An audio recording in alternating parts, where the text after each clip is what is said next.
Olá, meu povo, estou aqui novamente. Agora vamos para a nossa segunda parte da aula, as grandes navegações. Em inglês, as grandes navigations, ok? Então vamos lá, é a Cruz de Malta, a famosa Cruz de Malta aqui nesse barquinho. Por quê? É sempre usado um barco com a Cruz de Malta, que era um símbolo cristão aí de uma sociedade portuguesa. Porque Portugal foi o pioneiro, né? Nas grandes navegações. Portugal, o país achador do Brasil, foi o pioneiro aí. Então é agora que a gente começa a sentir a catinga de Brasil na história. E até então nós nos assuntos ainda não tínhamos citado a palavra Brasil, mas é a partir das grandes navegações que conseguimos sentir aquele cheirinho de feijoada, samba, futebol, né? E gente legal aqui do Brasil. Beleza? Então vamos lá. As grandes navegações foi o acontecimento histórico, o processo histórico, né? Tudo na história é um processo que levou ao achamento da nossa maravilhosa nação. Então vamos lá. No livro de vocês podem encontrar as grandes navegações ou expansão marítima. Esse assunto ele varia, é, o nome, o título dele, né?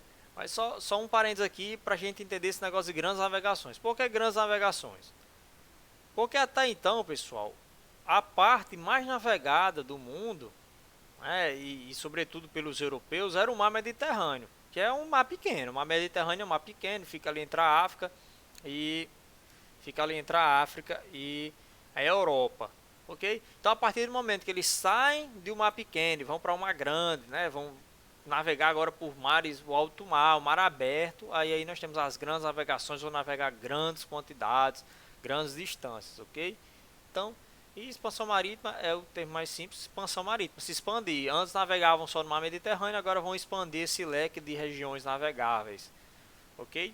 Então, as grandes navegações foi esse acontecimento aqui que mudou a conjuntura do mundo, porque ele trouxe a América para o mapa mundial. Até então, os mapas do mundo só tinham Ásia, África e Europa, e a partir das grandes navegações foi anexado a esses mapas a América, né? América, a Oceania e posteriormente a Antártica, ok? Então vamos lá. Definição. Vamos para um conceito aí, uma definição. Período em que as nações europeias iniciaram um processo de exploração e conquistas. Lembre-se, pessoal, tudo que eu falar aqui vai estar relacionado com mercantilismo, viu? Por quê? Porque uma das principais marcas do mercantilismo foi a expansão marítima, por causa do colonialismo, que era um dos meios que os mercantilistas se utilizavam para adquirir riquezas. Ok? Então, sempre relacione grandes navegações com mercantilismo. Não esqueça disso, elas não vão se dissociar. É um namoro que nem o Big Brother acaba. Então vamos lá. Só lembrando, não assiste o Big Brother, eu citei porque, né, todo mundo conhece isso aí. Período em que as nações europeias iniciaram um processo de exploração, mercantilismo, conquista de novos territórios, mercantilismo, que ampliou até o mundo até então conhecido, né? Então, conheci só Europa, África e Ásia, e agora nós temos a nossa querida América, né? A América tem o nome de América por causa do explorador Américo Vespúcio, porque ele que veio constatar que as terras que Colombo tinha encontrado não eram apenas ilhas, mas sim um continente gigantesco. Okay? Então é por isso que a América se chama América, por causa de Américo Vespúcio e não homenagem a quem descobriu, né, de acordo com a narrativa europeia, né, ele se chamava de Colômbia. E aí nós teríamos Colômbia do Norte, Colômbia do Centro, Central e Colômbia do Sul, ok? Então vamos lá. Então a América vem de Américo Vespúcio. Ele foi o primeiro cara que constatou que a América era gigantesca e não apenas ilhas. Porque Colombo, quando encontrou, ele vai encontrar as ilhas do Caribe, Cuba, aquelas ilhas ali, quando ele chegou aqui. Ele não viu o continente mesmo como um todo. Ok? Então, quando foi que aconteceu? Nós vimos a definição. Quando foi que aconteceu? Aproximadamente entre o século XIV, né, e o século XVI. Então foram aí 200 anos de descobrimentos, de grandes explorações, navegações, homens perdendo a vida, né, porque era algo muito complicado. Naquela época não tinha GPS, os mapas eram muito fracos, faltava muita informação, com muitos erros, então era muito complicado. As causas, o que foi que levou essa galera a arriscar sua vida para ir para o meio do mar? Ó, a busca de especiarias nas Índias, né? Quando eu falo especiarias, pessoal, eu estou falando de muitas coisas. Estou falando de temperos, estou falando de tapete, estou falando de tudo que era comprado e vendido nas feiras europeias e que a principal região que produzia isso era as Índias, né? Então as Índias eram uma região, tinha um artesanato muito forte, uma produção de temperos muito grande. Então eles queriam trazer essas coisas das Índias. Bruno, mas não traziam antes? Traziam. E vinham pela região de Constantinopla. Só em 1453, o que aconteceu? Constantinopla foi tomado pelos árabes. E aí os árabes começaram a cobrar altos impostos para os produtos vindo da Ásia e chegar na Europa. Porque da Ásia para a Europa você tem que passar por Constantinopla. Constantinopla é o entreposto ali, é a ligação. Então ficou muito caro você trazer um produto da Ásia para levar para a Europa passando por Constantinopla agora. Então o que é que eles fizeram? Vamos ter que dar um jeito de ir para a Índia sem passar pela Ásia Menor, ali pela região da Palestina, região da Mesopotâmia, porque os árabes dominaram tudo. Então qual é a solução? Sai da Europa, contorna a África e chega até as Índias, ok? Então era um negócio muito arriscado, porque até então ninguém nunca tinha feito isso. Então eram homens muito corajosos mesmo. Então a busca de especiarias, né? Os temperos nesse período era algo muito valorizado mesmo. Por quê? Naquela época não existia congelador e tudo mais, então era muito comum as pessoas comerem comida estragada. Muito comum mesmo. Mais do que você imagina, eles comiam comida podre diariamente. Então o que é que acontece? Para disfarçar o mau cheiro e o sabor ruim da comida estragada, tacava tempero. Então era só meter muito tempero, que aí você comia achando graça. Okay? Então por isso que coisas que davam gosto eram muito valorizadas naquele período. Né? Que dirá o sal, que deu origem à palavra salário, porque os primeiros salários eram em sal. Você vê como o sal já foi algo super valorizado. Hoje em dia 1 quilo de sal é baratinho demais. Então, busca de especiarias, né, de temperos lá nas Índias. A busca de metais preciosos, isso aqui é mercantilismo. Lembram do metalismo? Metais preciosos, metalismo, porque a riqueza das nações era determinada pela quantidade de metais preciosos que ela tinha. Tentativa de romper o monopólio comercial das cidades italianas, isso aqui era muito interessante. Desde a Idade Média, quando começou a ter o renascimento urbano e comercial, onde eram as principais feiras, onde eram as principais cidades que mandavam as coisas para o resto da Europa? As cidades italianas. Então a Espanha, França e Portugal dependiam muito das cidades italianas. Por quê? Porque tinham que comprar tudo a elas. Eram de lá que vinham os produtos da Índia. Então, o produto vinha da Índia para as cidades italianas, para das cidades italianas e para o resto da Europa. Então eles queriam acabar com esse negócio. A Itália está rica demais, a Itália já foi berço de tudo aí. A Itália foi o berço do renascimento comercial, renascimento urbano, renascimento artístico, cultural, que vai ser uma das nossas próximas aulas. Okay? Então eles queriam romper esse monopólio, ou seja, esse controle que a Itália exercia dentro da Europa. Qual era a justificativa para isso? Uma justificativa, como é que eu posso dizer, subjetiva. Qual era a justificativa? Por que a gente tem o direito de chegar lá no Brasil e dominar aquelas terras e dizer que é nosso? Vamos lá dizer que a gente está em nome de Deus. Então eles usavam o cristianismo, né, sobretudo o catolicismo nesse período, para justificar essa expansão. Chegava e dominava, dizendo, é porque Deus quer que a gente venha aqui mesmo. Então vocês têm que aceitar, porque Deus que determinou que fosse assim. Então a justificativa subjetiva das grandes navegações era a fé cristã. Vamos expandir a fé por todo mundo. E a Igreja Católica participou ativamente disso, pessoal. Então em cada barco não ia só marinheiros. Iam os marinheiros e também padres. Iam aqui no Brasil nós temos um grande exemplo, né, dos jesuítas. Então sempre tinha os padres, tinha os jesuítas, que eram os missionários. Então cada barco tinha os barcos, cada barco tinha os navegantes e também tinham os jesuítas, os missionários. Por quê? Para onde eles iam levar a expansão, e a colonização, eles levariam junto a fé cristã. Por isso que os índios aqui no Brasil foram catequizados. Beleza? Então, ó, definição. Período em que as nações europeias iniciaram um processo de exploração e conquista de novos territórios que ampliou o mundo até então conhecido.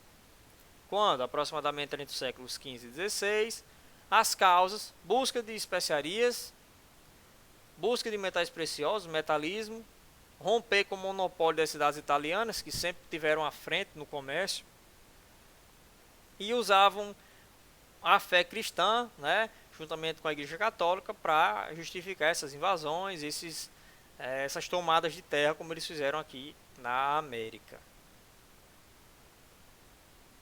Vamos lá. Outros objetivos aqui, outras coisas. Ó. Nós estávamos vendo a sequência das causas. Ó. Fortalecimento das monarquias nacionais é uma das causas da expansão marítima, fortalecimento das monarquias, ou seja, os reis cada vez mais poderosos, né? Desenvolvimento da política mercantilista. Então, reis poderosos querem enriquecer seus países, começam as práticas mercantilistas, e isso causou as grandes navegações. Como eu disse, esses dois assuntos aqui estão diretamente ligados. O renascimento cultural, que a gente vai falar em breve, né? Renascimento cultural, novas formas de pintar, de escrever, poesias, uma nova interpretação para o mundo, ok? Surgimento de novos aparelhos de navegação, isso aqui foi importantíssimo. Esse desenvolvimento tecnológico, pessoal, foi a base para o desenvolvimento e para o que se usa nos barcos atualmente. Okay? Então, naquela época não tinha GPS, não tinha... os mapas eram terríveis, muito mal feitos, até porque não tinha avião para você olhar de cima como era e tudo mais, era muito complicado. Mas eles começaram a desenvolver métodos de navegação através dos astros, né? Como o famoso astrolábio, ok? A bússola também, o desenvolvimento da bússola através do campo magnético da Terra, eles vão saber para que lado vão estar indo, norte, sul, leste, oeste.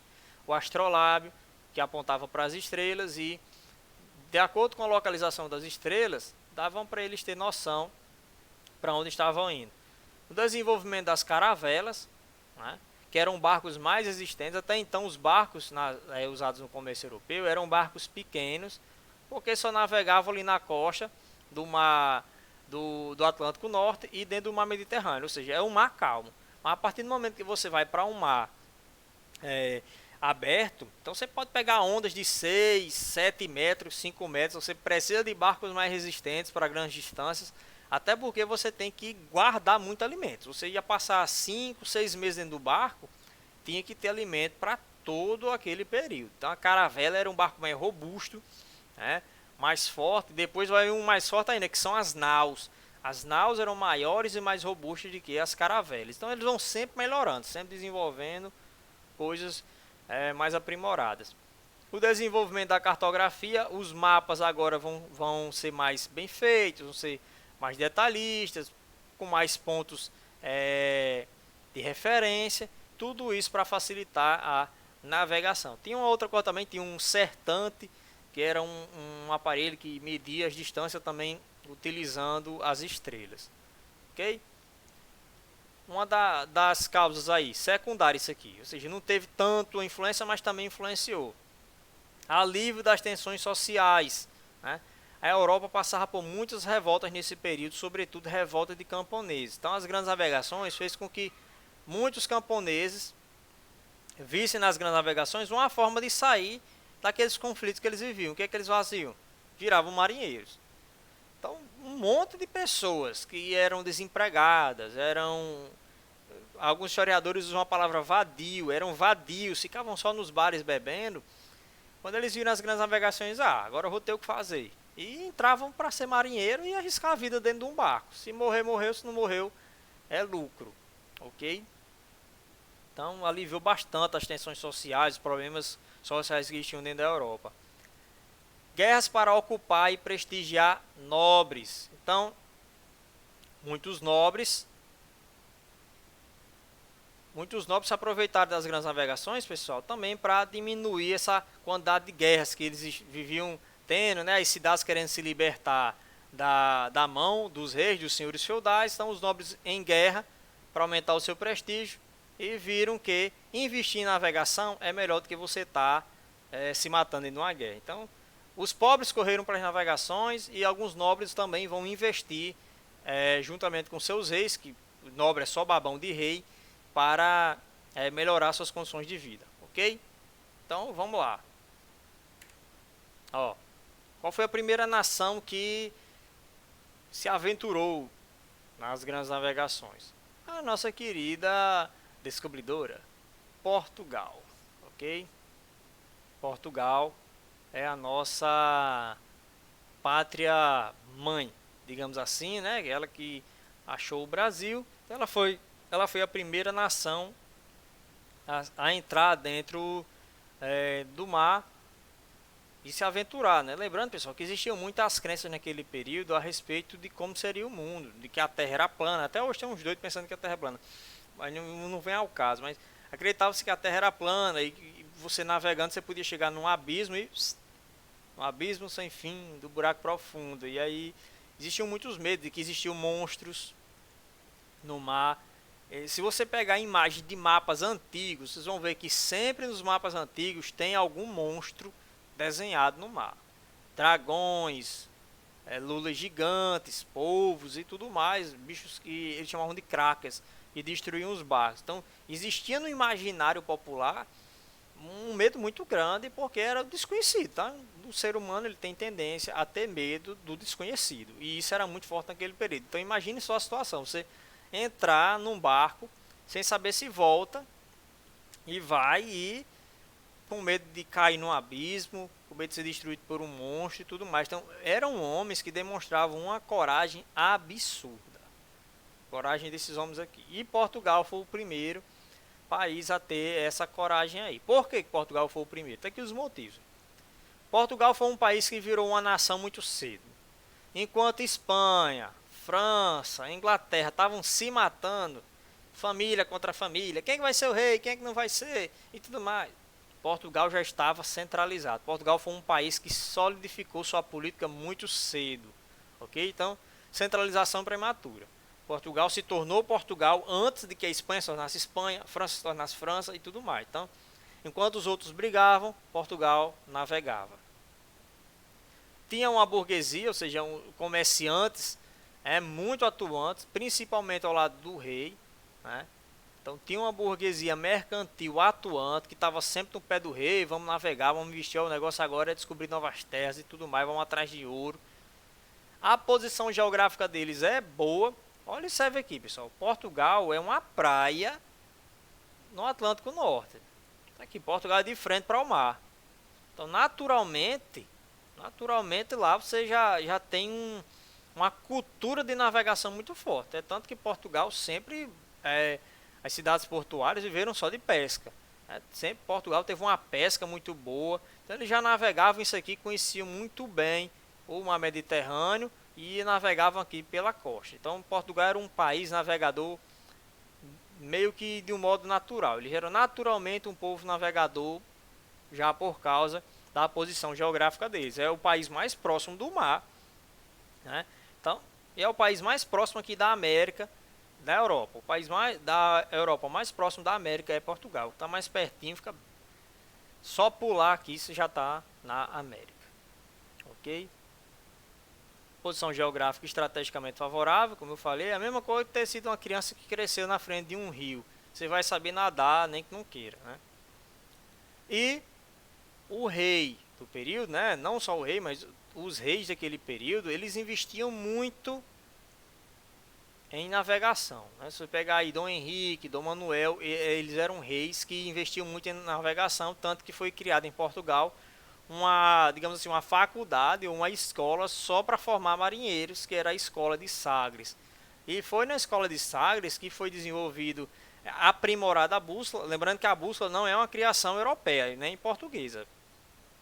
A bússola é uma criação asiática, se eu não me engano ela vem da Índia, da China, perdão, e quando ela chega na Europa, aí eles vão estudar, vão aprimorar, vão melhorar ela, ok? Então, a Escola de Sagres vão melhorar a cartografia, eles vão melhorar o astrolábio, os objetos para observar as estrelas, a bússola, vão melhorar os barcos e tudo mais. Então a escola de Sagres era uma faculdade de navegadores. Então Portugal tinha tudo. Posição geográfica, tinha um rei que gostava de navegar, tinha uma burguesia doida para navegar, tinha um conhecimento, né? Eles tinham contato com livros de outros grandes navegadores, como Marco Polo. Então eles liam essa literatura e tudo mais, e isso fez com que eles tivessem mais coragem para partir para as grandes navegações, ok? Vamos ver agora uma sequência das principais viagens que iniciaram os primeiros passos de Portugal nas grandes navegações, ok? Ó, o primeiro passo de Portugal foi esse aqui, ó. Em 1415, século XV, Portugal toma a cidade de Ceuta, na África, no norte africano. Então, Portugal saiu aqui do Porto, a do Porto era para Lagos, e daqui dominaram e fizeram uma colônia lá em Ceuta, no norte africano. Então, o primeiro passo, observe, pessoal, como não foi um passo curto, né? Daqui para cá só. Aí você fica, Bruno, não conquistaram nada não. Pessoal, mas como não se tinha conhecimento de nada naquele período, qualquer navegação era um tiro no escuro.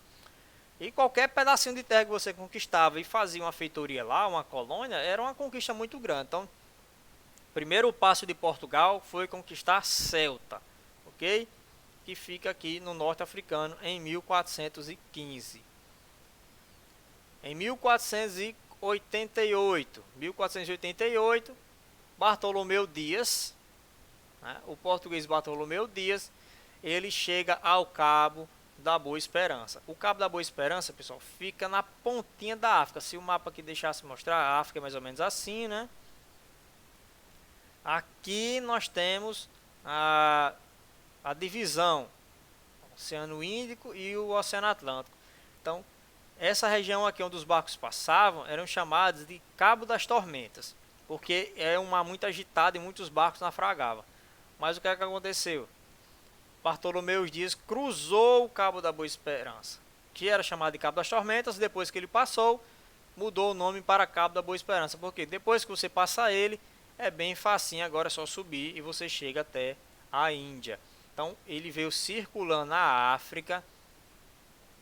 Aí você pergunta, Bruno, como é que ele acertou o caminho? Ó, como não tinha mapa daquele período, da África como um todo, eles navegavam próximos à costa, só observando as montanhas, os rios. Então eles iam olhando as características geográficas e topográficas da África para ir se localizando. E seguindo aqui a costa africana, ele foi descendo até chegar no Cabo da Boa Esperança, e depois ele vai voltar para dar notícia, porque eles vinham e voltavam para dizer, olha, agora eu achei o caminho até aqui, agora eu achei o caminho até aqui. Então, Bartolomeu Dias não foi o primeiro que chegou nas Índias.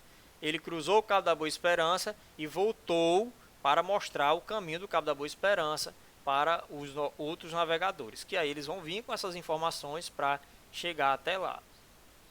Um dos principais marcos das grandes navegações é esse aqui, ó. Em 1492, o que é que acontece?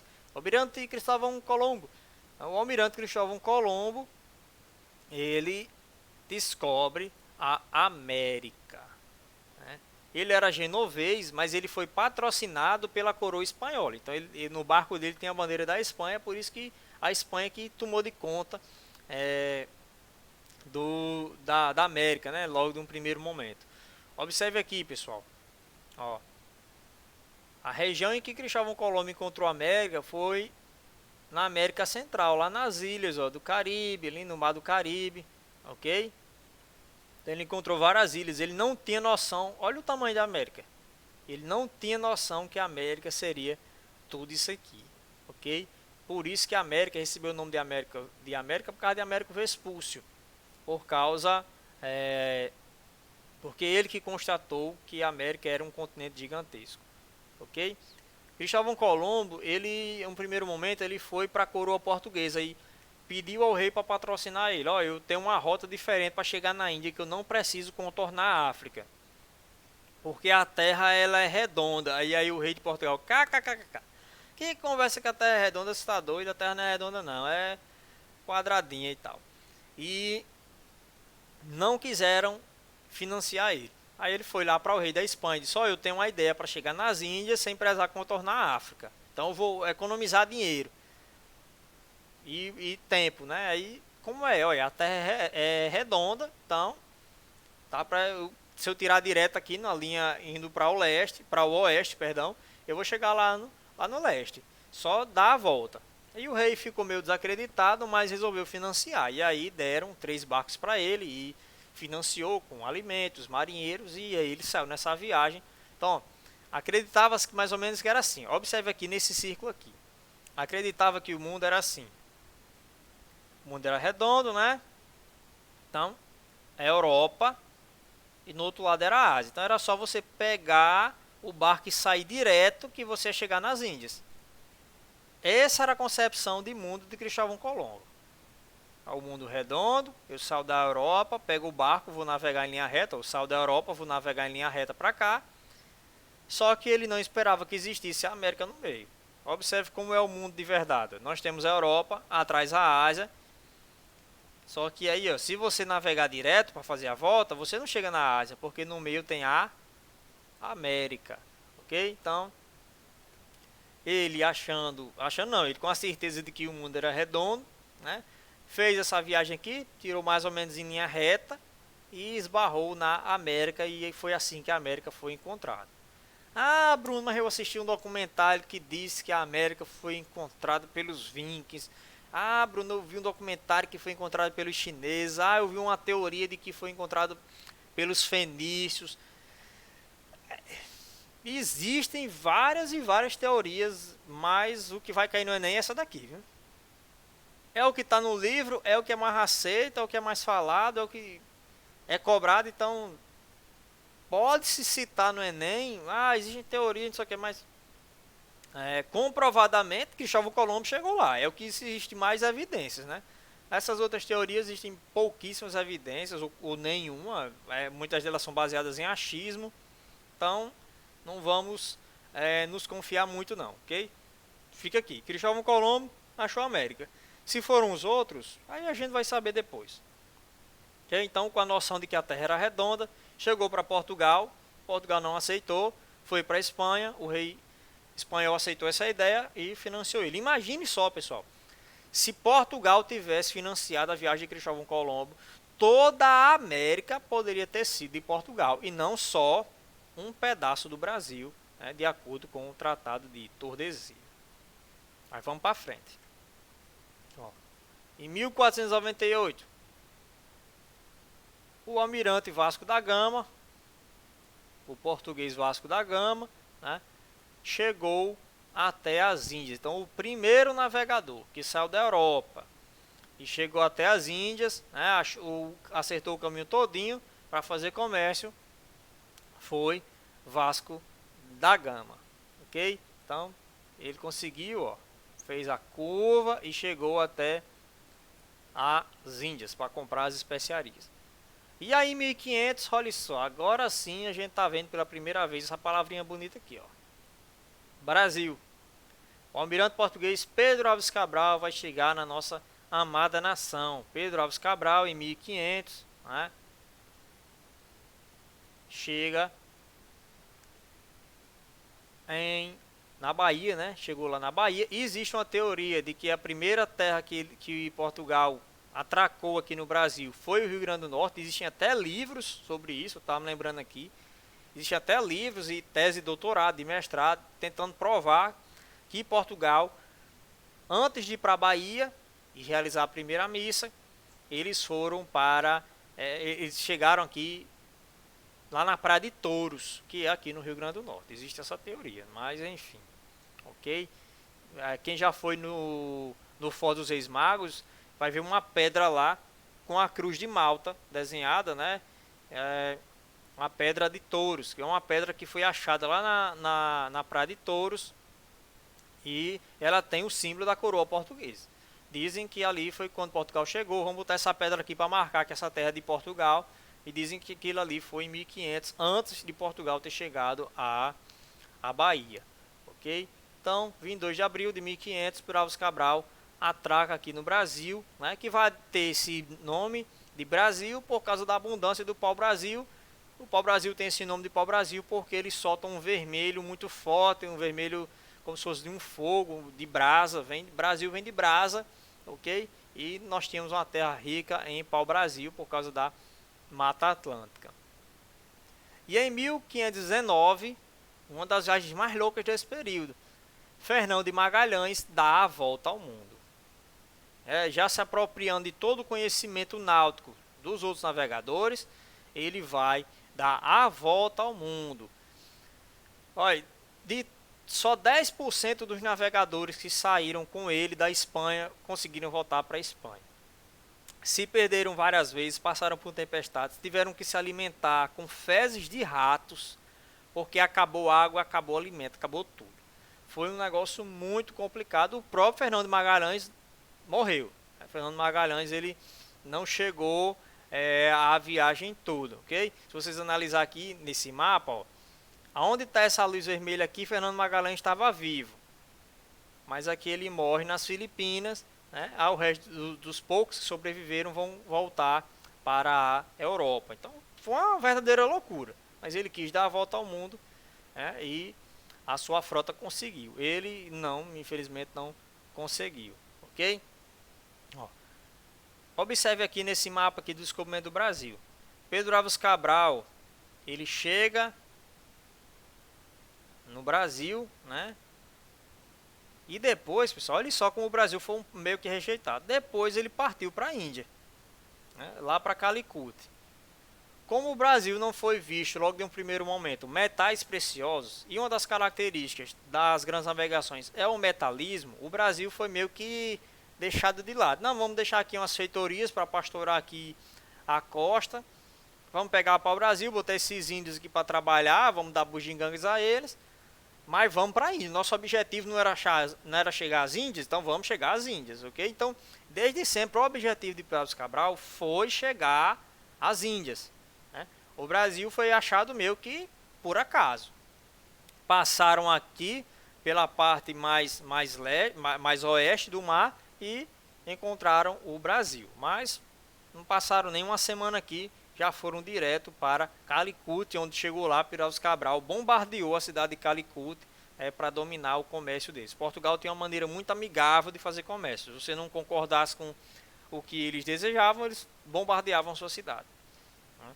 E aí Portugal abriu várias colônias na Ásia, né? Até na China tinha colônias, a cidade de Macau, ela foi colônia de Portugal até um dia desse, ok?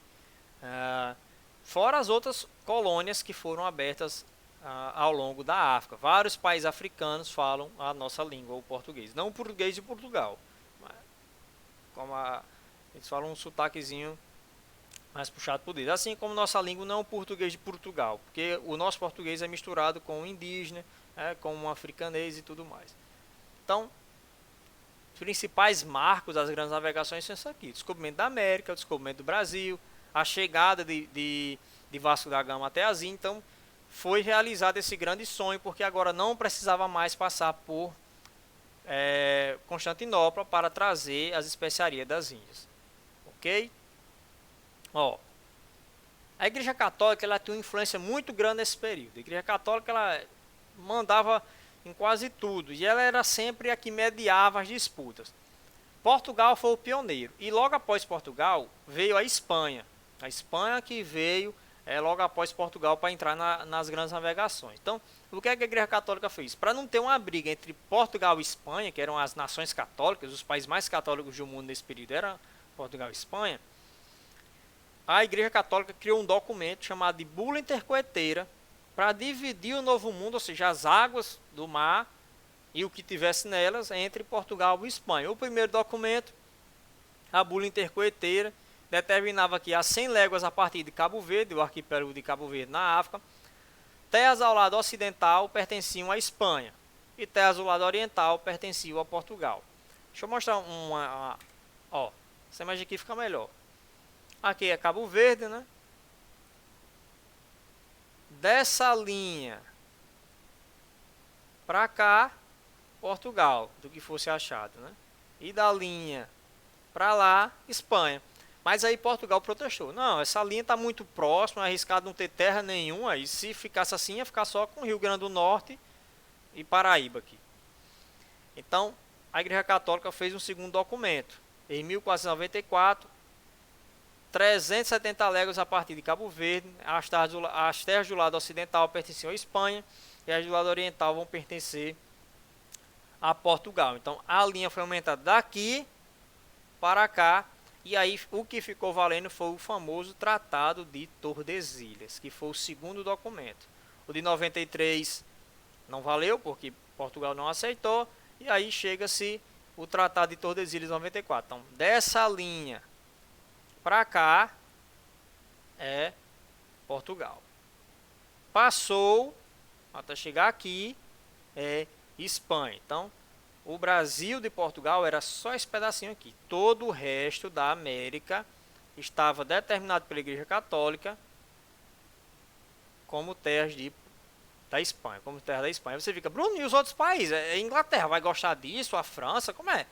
Essa arruma de terra para dois países? Claro que não, pessoal. Não vão gostar. É tanto que essas terras serão invadidas por várias nações. A França, a Inglaterra vão tomar de conta aqui da América do Norte. A Espanha vai ficar mais focada na América Central devido à quantidade de metais preciosos e na região andina, onde tinham os incas. Tanto que a região amazônica a Espanha não vai querer, região central do Brasil a Espanha não vai querer, e aí Portugal vai se aproveitar disso e vai dominar toda essa região aqui. Ok? Então, outros reis do mundo não vão concordar com o Tratado de Tordesilhas e vão desrespeitar ele, mas isso a gente vai ver posteriormente. Ok, pessoal? Ó. Consequência das navegações. Deslocamento do eixo econômico do mar Mediterrâneo. Antes era só o mar Mediterrâneo, o palco do comércio, das navegações comerciais. Agora vai ser o mar, Oceano Atlântico e o Oceano Pacífico. E o Oceano Índico também. Agora por isso que é grande, né? São grandes mares em substituição do mar Mediterrâneo. Ampliação do comércio, agora em escala mundial. Globalização se formando aí. Fortalecimento das monarquias europeias. Os reis vão enriquecer e muito, sobretudo Espanha, Portugal, França. A Inglaterra não, porque a Inglaterra ela vai ter uma característica interessante. Lá o rei não vai ter tanta autonomia assim não, por causa da Magna Carta, que era um documento que diminuía o poder dos reis. Mas as monarquias absolutistas vão se fortalecer porque vão lucrar muito com as grandes navegações. E um desenvolvimento técnico e científico. Nós vamos ter um período de desenvolvimento técnico e científico muito grande nesse período aí, com aprimoramento das técnicas de navegação, da bússola, da cartografia e tudo mais. Ok? Então, um dos primeiros passos para a gente formar o mundo de hoje foi o mercantilismo, a expansão marítima, que é daí onde vem o nosso maravilhoso Brasil. Por isso que esse assunto é tão importante, ok, galera? Então, fica o meu abraço, até a próxima aula.